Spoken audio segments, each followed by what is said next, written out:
Hallelujah. Okay, so it looks as though that, and so I've stopped fighting. The Lord wants us to do marriage this month. Okay, so today I'm going to be speaking on how to deal with conflict management. Even though my context will be marriage, some of the things that we would be sharing, the truth is, some of those things will be applicable anyway to any other relationship where there is conflict. And next Sunday, by God's grace, we would be looking at Parenting 101. All right? We want to look at the very fundamentals of what it takes to be a good parent. Okay? So from when your child is 1 day old to when the child is whatever age they are, how can you be the best parent that you can be? So we're going to look at conflict management this morning. Right. Oh, just give me a minute, please. Just a moment. Okay. Right, so the last time I came here and I was talking about marriage, some of you would have probably heard me, and in your mind, it would be a case of, Pastor, I wish you had said this, 5 years ago. Already in my marriage, there's a crack. All right? There's a crack already. And you may have been wondering to yourself, is it too late? You know how sometimes you wish you could just turn back the hands of time? Yes? Is it too late? Can we still fix this one? The Lord says for me to tell you it is not too late. And one thing you must never forget is this: God never speaks to mock. If God is speaking about something, it's because He wants to fix that something. He doesn't want to leave you, with a problem that there's no solution to. All right? There is still time to make amends. All right? When I was growing up, my sister would say that if you want your egg to be, well cooked, medium cooked, you use the egg timer. Is that not so? Yes, you run the egg timer once, it will give you this. If you run it twice, it will give you this. Okay?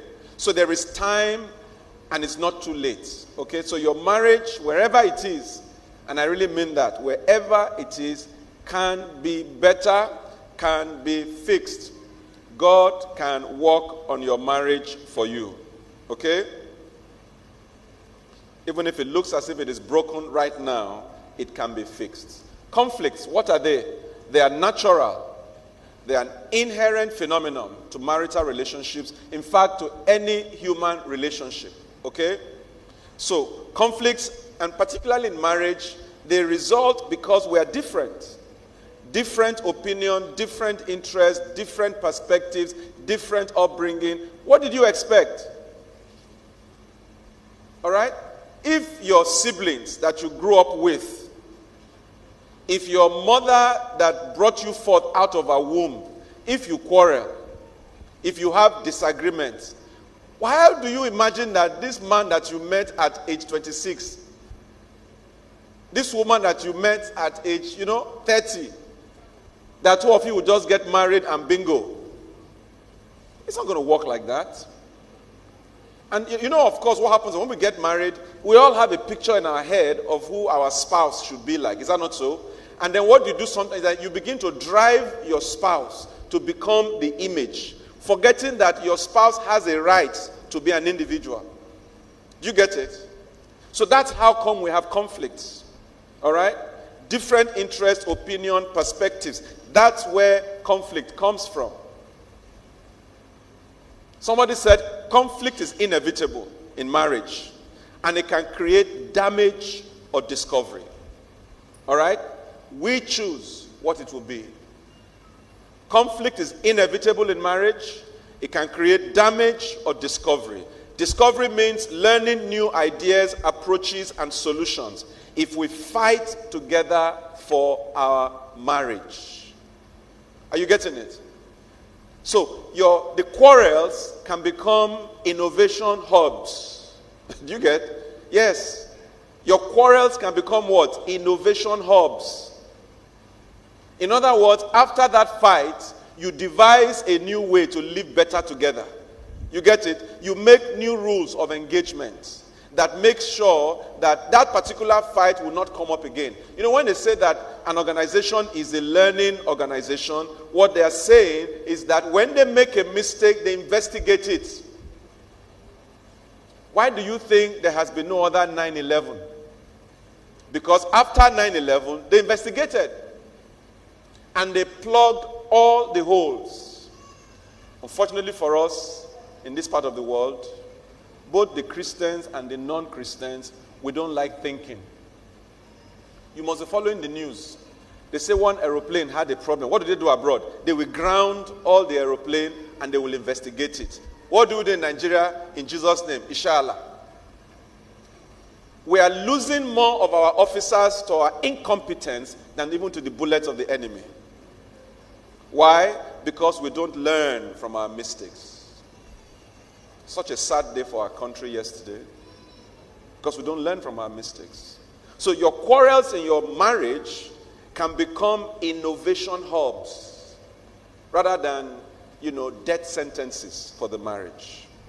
It depends on what you do. So how do we begin to deal with the conflicts in our marriage? You must have heard that phrase that you shouldn't play the ostrich. You know that ostrich in his head now thinks that it's covered. You know that? You know that ostrich? If you could talk to it, they say, I'm fine. As you can see, I'm hiding. Is he hiding? So the first place to start is to accept that something is amiss. If there's a conflict in the home, don't push it. You know, we talk about pushing things under the rug. A day will come, you can no longer walk on that rug because there are so many things sticking under it. Bottles and knives and what have you that you left there from the last quarrel. So the starting point is to accept that something is amiss. All right? Everything is fine. I'm okay. You know, sometimes you ask the woman or the man, how come you didn't know that something was wrong? I just thought... in her mind, he's boning and boning. In his mind, she's boning and boning. Not knowing that he's not boning, somebody else has taken him away. But if you had raised the alarm early enough, if you had said, let's talk about this. If you had said, it's unlike you. This is not the way you behave. What is the matter? Sometimes your spouse might be going through tremendous pressure to do the wrong thing. But if you are not sensitive, the person will carry that load, maybe die, maybe leave, maybe do something funny, and before you know what's happening, is in the news for the wrong reasons. All right? So, learn to acknowledge that something is amiss. And then you go from there, and you talk about it. Be willing to talk about it. I don't see, it's funny. People will go out, they'll go to war, fight. When they finish all their fighting, where does it end? Negotiation table. Sri Lanka, they fought the Tamil Tigers for over 25 years. After all that fighting, they are back to the table. All right? So, talk about it. Be willing to talk about it. Proverbs chapter 25 and verse 11 says, the right word spoken at the right time is as beautiful as gold apples in a silver bowl. That's not today's conversation, but you need to learn how to talk. Some of us are in trouble today because we don't know how to talk. You just drop it, boom. I remember Dr. Ebine was an elder in our church many years ago when we were in Port Harcourt. He delivered our first daughter. He said something one day when we were doing Sunday school, practice. He said that he taught all his children that when they ask you a question, before you answer, count under your breath. 1, 2, 3, 4. Are you getting it? He said he told all his children, when they ask you a question, particularly maybe you are upset or anything, he said you should count. Now, the man said, so what then happens is that in that interval, the child thinks. Are you getting it? And after a while, it becomes a habit. And what you will find, if you were to trace his children and ask, they will say, oh, they are very wise. In those 4 counts, they are praying. In those 4 counts, they are thinking. Some of you here, you know what they talk about when you drop the egg? With your tongue, you have damaged so many things. I picked that thing from that man that day. I always try to pause. The few times when I talk without thinking, I always do damage. So I've learned. All right? So you think first. What do you really want to achieve? Do you want to kill? You know you can kill with your tongue. Yes, the man has misbehaved. Yes, your wife has done something wrong. So how do you want to respond? Do you want to kill? Or do you want to build up? All right? Proverbs chapter 15 verse 1. A gentle answer will calm a person's anger, but an unkind answer will cause more anger. So what happens? One of you couldn't control his tongue. So that's how your mother behaves. You, your mother's mother. Abi? You're talking to my mother. Okay, so you, your mother's, this husband and wife. Some time ago, some of my senior pastors invited me. They had an issue. So I went. I remember that day I came straight from the airport to their house. So when they began to, hey, he said this, she said that, he said this, she said, when they finished, it was not time for me to counsel them. So I told them, I said, I'm sorry. I can't even begin to counsel you because I'm not sure you are Christians. If it is true that half of what this woman said, you actually said it. If it is true that half of what this man said, you actually said it, then the starting point for this conversation is, are you born again? So I told them, I give you 1 month to consider that question. I will come back after 1 month. Then maybe we can talk about counseling. That right now, there's no basis to counsel because I'm dealing with unbelievers. If you hear the words that husband was saying to wife and wife was saying to husband, you will not believe that those guys were born again. Not only were they born again, they were senior pastors in the mission. Thank God, a month after I went, you know what they say, borrow yourself sense. I suspect that in that 1 month, they would have been checking each other. They say, Kai, are you getting it? To the glory of God, I think things are a whole lot better now. Matthew 5:22. It says, if you call someone a fool, you will be taken to court. And if you say that someone is worthless, you hear that? You will be in danger of the fires of hell. King James says, if you call him raka. In my house, idiot is a big insult. My children are here, ask them. Big insult, idiot, big. In fact, the person who said it to the other person, he knows he's in trouble. They will just come. Even if you are the one that deserved the idiot, you get it? You did something that truly they should call you idiot. So long as the person, somebody called you idiot, the person that said you are an idiot is guilty.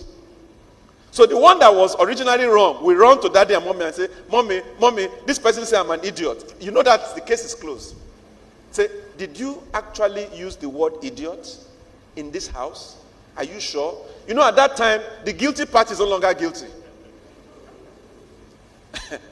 Are you getting it? But some of you, if we were to put a microphone mistakenly and just put it in your house, what we will hear? Yala yai. Your father. Waka. Idiot. Bastard. Bro. And then when you finish, you now say, let's hold hands to pray. Father in heaven, how we love you. How can you, with the same mouth that you used to say all those things, use the same mouth to pronounce a blessing? So number 1, agree that something is amiss. Number 2, be willing to talk about it. And then number 3, You need to forgive. You know, forgiveness might be difficult. It might be easy. It depends from which angle you are looking at it from. It will be difficult for me to forgive if I look at it from the angle of, what you did to me, I can never forgive you. But it gets a little bit easier if I look at it from the angle of, while I was yet a sinner, Christ died. Are you getting it? When I consider what I have done to Christ, and I went back on my knees, and I begged for forgiveness, and he forgave me, it becomes a little bit easier to tolerate what this other person has done to me. I will never forget, there was one day, the Lord gave me an instruction, and I did not like it at all. And I spoke foolishly. I said, what is it now? It was only me and God in my prayer room. What is it? Is it a crime? Is it because somebody is serving you? Can I not even? No. I just went on and on. After a while, I said, Mogbe, it is God I'm talking to. And the next minute I went back and I said, Lord, forgive me, please. Please don't be angry. And I knew that he forgave me. Do you understand? When I remember that, it will be a bit easier for me to forgive the person that insulted me. Do you get it? So forgiveness becomes easier when you look at it from the point of view of, I myself am a recipient of mercy. And when you forgive, it's like making a deposit. Are you with me, brethren? It's like making a deposit. I remember talking about forgiveness. I was 17 years old thereabout, year 2, university. All this while, there was no father in my life. My father had rejected me from the womb. And then suddenly, he started sending a message to me. He wants to see me. So one day, we now arranged. My auntie came to pick me. So as we were going, my auntie was saying, Norua, don't be angry. Your father is getting old and blah, blah, blah. And I told her, I said, Auntie, I'm not angry. In fact, I've forgiven him, truly. So I told her, I said, you know what? I believe that if I forgive this man, I will. I didn't know all this thing I'm saying. I just said it, but not knowing the implications. I just felt that if I forgive this man, somehow I believe that I will gain some credit with God. Who knows what tomorrow will bring? You get it? And I told her, I said, Auntie, the truth is, you cannot tell a child who has never eaten chocolate, I won't give you chocolate. He won't cry because he doesn't know what it tastes like. Do you get it? I said, so since I've never had a father, I don't know what I missed. So I'm not feeling bad. Here I am, I'm in university, I'm doing well, so big deal. So we got to my father's house. Hello, go to the kitchen and make food for yourself. Yes, Daddy. That's how I entered the kitchen, made food for myself. And that's how we became the best of friends. 17 years after. So go to the kitchen and make food for yourself. I said, yes, Daddy. Truly, I entered the kitchen. I made food for myself. And that's how we became the best of friends. Do you know my father would come to my university auditorium, waiting for me in the car with rice and stew. My classmates say, your father has come. I say, oh my God, my father. How can my father be coming to meet me on campus? This is very embarrassing. But the man is there. He said, you didn't come to the house yesterday? You didn't come to before yesterday? I said, Daddy, don't you understand? This is not the age. I've overgrown this. But guess what? I led him to Christ. My father was a dictator. None of my siblings could really talk to him. I was the only one. I said, Daddy, sit down there. By this time, he's old, I'm young, he can't beat me anymore. And the fear that my senior ones, I didn't have it. I said, Daddy, sit down and listen. You need to give your life to Christ. He said, will you shut up your mouth? I was baptized. I said, Daddy, that's not what I'm talking about. We became the best of friends. Are you getting it? So, if you forgive, you know what somebody said about forgiveness? You are the one in prison. Sometimes the person may not even know that he offended you. Do you get it? And this is so important for spouses. We are not mind readers. It's people that do juju that read minds. If your spouse has offended you, find a way to tell them. Don't say, don't you know? How will I know if you don't say it? How will I know if you don't say anything? It says, but God demonstrates his own love for us in this, that while we were still sinners, Christ died for us. You did not even know that you were in error, yet he died for you. So imagine when somebody now comes and says, I'm sorry.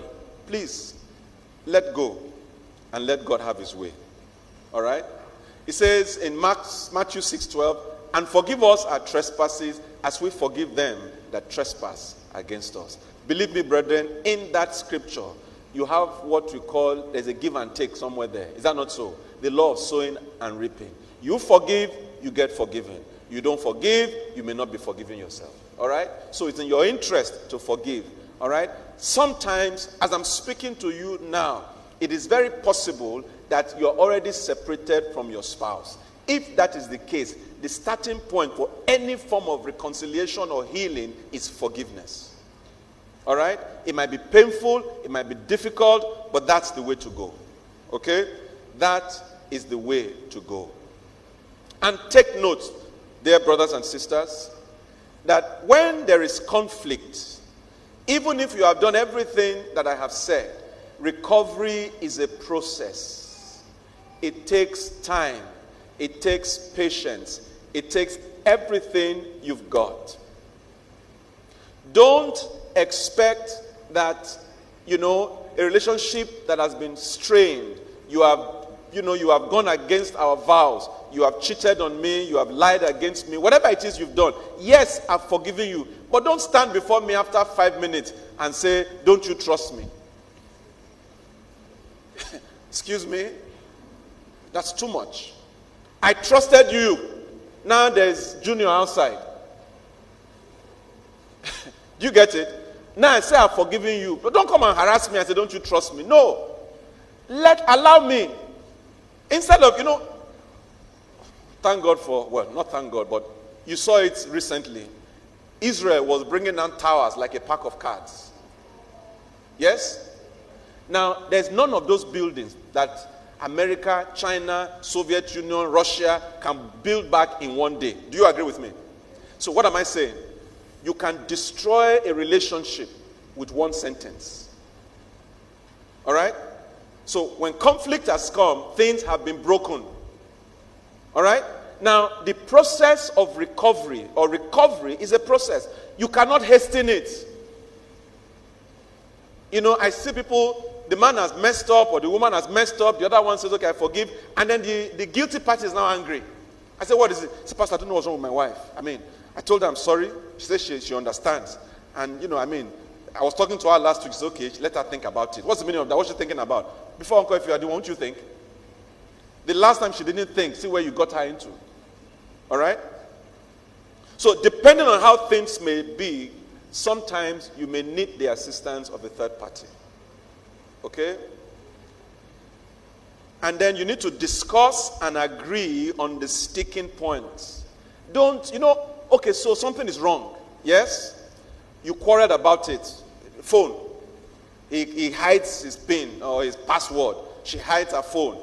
Blah, blah, blah, blah, blah, blah. So the thing, after, how it is, it will become small, boom, then it will explode. Have it? So the thing exploded. So you quarreled, now you have resolved it. You have resolved the quarrel, but you have not resolved the reason for the quarrel. It's like Israel and Hamas. What they've done now is each person will go and lick his wounds and then rearm for the next fight. Rather, what you should do is, when everybody has cooled down, you will now have a meeting to say, so that we don't quarrel over this matter again, what are we going to do about your mother? What should we do about your sister? Because that's what's in the quarrel. Your sister comes to this house, she enters the kitchen as she likes, and she says, after all, it's her brother's money. That's why we're quarreling. Now we have settled the quarrel, but we have not discussed your sister. Now we have settled the quarrel, but we have not discussed. What do we do about money? Do you get it? And that's why sometimes you have these things recurring. Discuss it. Because it's not going to go away. So you've told me sorry. I say I've heard. But the thing that made me angry initially is still there. So what's going to happen? It means I'm going to get angry again. So I will say to you, discuss the sticking points and reach some level of agreement, of understanding. Okay, from now on, before anybody comes from anybody's family side, we agree. We agree who is coming, how long they're going to stay for. Are you getting it? And when they need anything, we also agree. If the need is from my side, you are the one that will answer them. If the need is from your side, I'm the one that will answer them. We agree. Remember what I said?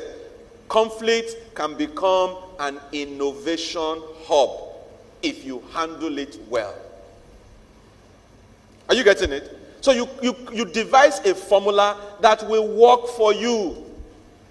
Listen, I'm firstborn, you are lastborn. You have nobody behind behind you. I have. Now, let's reach an agreement so that we don't suffocate you with my family members. Are you getting it? Yes.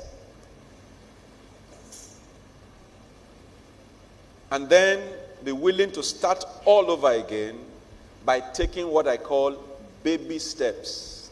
They call them confidence building steps. All right? It can be as little as when we come back home every evening, no matter how tired we are, we promise to give ourselves 5 minutes to say, how was your day? Are you getting it? What's the problem? He doesn't talk. He never communicates. He will just say, fine, it's okay. So we've quarreled over it, and the man is willing to change. But he may not know how to say, okay, you know what? Every day when you get back, so do it like this, set your alarm. In the course of the day, 12 noon, let the alarm remind you, call her. How are you? Fine. What's happening? Everything is fine. Oh, initially, it will be odd. You understand what I'm saying? He has called. Okay, let me behave myself. Okay, let me behave myself. Babe. How now? I did. You know it's awkward. So, how is your day going? Fine. Okay, I'll be home later. Okay. Before Uncle, oh, we are gone. I'll be home later. Okay. See you. Do it. By the next time, babe, how now? Fine. After a while, you will discover that you will genuinely begin to have things to talk about. Are you getting it? And that quarrel that came because he doesn't talk will no longer come again. New things will come. But if you approach it the same way, talk about it. All right? Be willing to forgive. Recognize that it's a process. When you finish shouting and everything has settled down, create time to discuss the issue and then agree. And then be willing to have not just most times when people have issues, see, if you win, both of you have lost. I hope you know. If you lose, both of you have lost. The only way it can make sense if you are both winners. They say win-win, win-lose, lose-win. Unless you go for win-win. See, if you win and your spouse is feeling like I've lost, you know you are short one. Is that not so? Yes. Oh, yes. But if both of you leave that place with a sense of our marriage is the better for it. And guess what? It's also about give and take. In the beginning, I used to look to win the arguments. Until I realized that, some victories are hollow. Do you know? They are hollow. Yes, you won, but there's nothing there. Until I realized that, no. Winning, and me, I talk. So she will just keep quiet. Because before she says 1, I've said 10. She's okay, I've heard. Sometimes even when I'm discussing money, she'll say, it's not your money. Go ahead now. And truly, it's my money. After I've lost the money, I can say, Shebi, I was trying to tell. I said, but you should have told me, say, you were not allowing me to talk now. Truly, when the money would have been gone, I will now come back, with my tail between my legs. She'll say, I wanted to tell you not to go in that direction. But the way you were talking, I knew that I couldn't win there. So I kept quiet. So I've learned to say, until you tell me what's on your mind, I'm not moving. Because those days when I used to move, it's meant I will come back crying. Are you getting what I'm saying? So you must be willing to say, okay, let's start all over again. All right? Somebody said to me, I remember when I was on Jimmy Disu's show, we were talking about forgiveness, and I told him something. It came from God, believe me. I said, yes, the scars will always be there, but not the pain. Do you understand that? The scars would always be there, but not the pain. If you still have the scar and the pain, it means that the forgiveness and the healing is not yet complete. I hope you understand what I'm saying. The scar will be there. Oh, he did this to me. Oh, she did that to me. It will be there. You will remember it. But if you remember and, anger or another negative emotion wells up in you, it means that the matter has not really been resolved in your heart. Okay? Let us rise. I want us to pray. I want us to pray.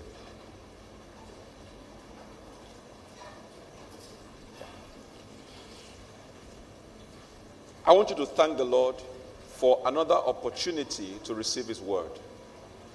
And like I always say, as you look at the prayer points, only God knows which one is meant for who. You look at them and you take the one that concerns you.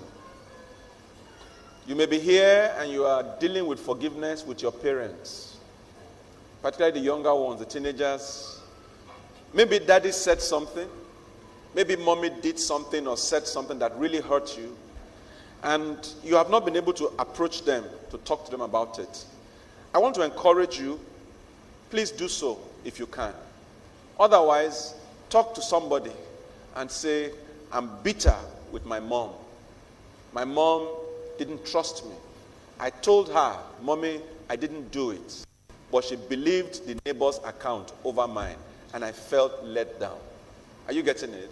Please talk to somebody about it. Okay? And I want you to pray. If you are here and your relationship is already hurting, ask the Lord to heal your relationship. Okay? If you are here and the relationship is even almost broken down, ask the Lord to restore your relationship. And then, of course, if you have any other prayer points that is personal to you, please go ahead and mention them to the Lord. Go ahead and let us pray. I have a couple of minutes left so we can pray. Go ahead and pray. I don't know where it is. I don't know what's happening. I don't know where it's hurting you. But I know that God has an answer. God doesn't speak for nothing. If God has spoken, it means he intends to do as he has said. So go ahead and talk to him, my brother. Go ahead and talk to him, my sister. Let him minister to you even right now. Thank him for this opportunity to receive his word.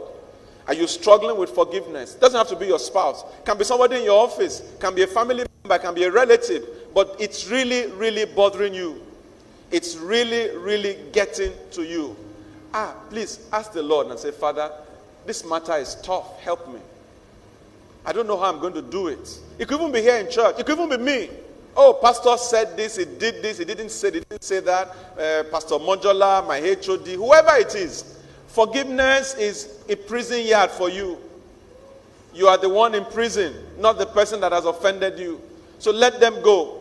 After all, who are we if not beneficiaries of God's mercy and his forgiveness? So go ahead and talk to the Lord right now. Talk to him and say, Lord, this is my story.